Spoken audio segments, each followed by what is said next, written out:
आज का पहला पाठ संत याकूब का पत्र, अध्याय 3, पद संख्या 1 से 10। कोई भी मनुष्य अपने जीव को वश में नहीं कर सकता। भाइयों, आप लोगों में बहुत से लोग गुरु ना बने, क्योंकि आप जानते हैं कि हम गुरुओं से अधिक कड़ाई से लेखा मांगा जाएगा। हम सब बारंबार गलत काम करते हैं। जो कभी गलत बात नहीं कहता वह पहुंचा हुआ मनुष्य है और वह अपने पूर्ण शरीर को नियंत्रण में रख सकता है। यदि हम घोड़ों को वश में रखने के लिए उनके मुंह में लगाम लगाते हैं तो उनके सारे शरीर को इधर उधर घुमा सकते हैं। जहाज का भी उदाहरण लीजिए। वह जितना ही बड़ा क्यों ना हो और तेज हवा से भले ही बहाया जा रहा हो, तब भी वह कर्णधार की इच्छा के अनुसार एक छोटी सी पतवार से चलाया जाता है। इसी प्रकार जीव शरीर का एक छोटा सा अंग है, किंतु वह शक्तिशाली होने का दावा कर सकती है। देखिए, एक छोटी सी चिंगारी कितने विशाल वन में आग लगा सकती है। जीभ भी एक आग है जो हमारे अंगों के बीच हर प्रकार की बुराई का स्रोत है। वह हमारा समस्त शरीर दूषित करती और नरकाग्नि से प्रज्वलित होकर हमारे पूरे जीवन में आग लगा देती है।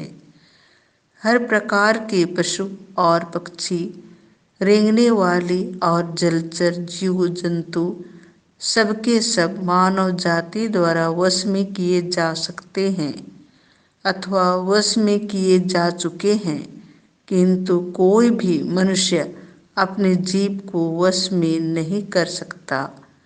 वह एक ऐसी बुराई है जो कभी शांत नहीं रहती और प्राणघातक विष से भरी हुई है।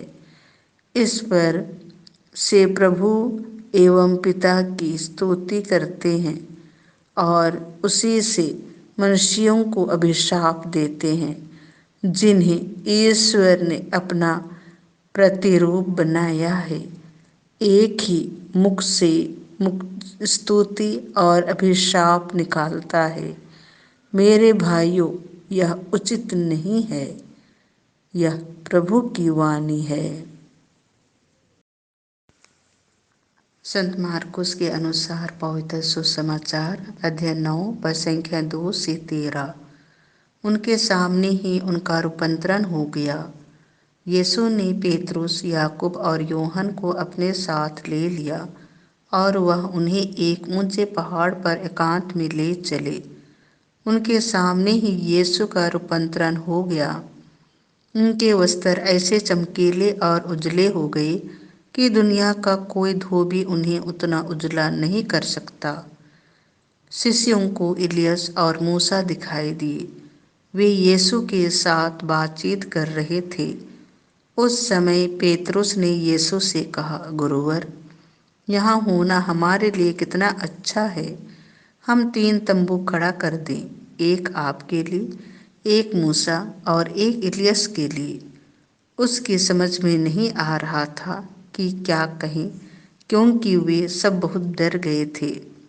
तब एक बादल आकर उन पर छा गया और उस बादल में से यह वाणी सुनाई दी, यह मेरा प्रिय पुत्र है, इसकी सुनो। इसके तुरंत बाद जब शिष्य अपने चारों ओर दृष्टि दौड़ाने लगे तो उन्हें यीशु के सिवा और कोई नहीं दिखाई पड़ा। यीशु ने पहाड़ से उतरते समय उन्हें आदेश दिया कि जब तक मानव पुत्र मृतकों में से ना जी उठे, तब तक तुम लोगों ने जो देखा है उसकी चर्चा किसी से भी नहीं करना। उन्होंने यीशु की यह बात मान ली परंतु ये आपस में विचार विमर्श करते थे कि मृतकों में से जी उठने का क्या अर्थ हो सकता है। उन्होंने यीशु से पूछा, शास्त्री, यह क्यों कहते हैं कि पहले इलियस को आना है?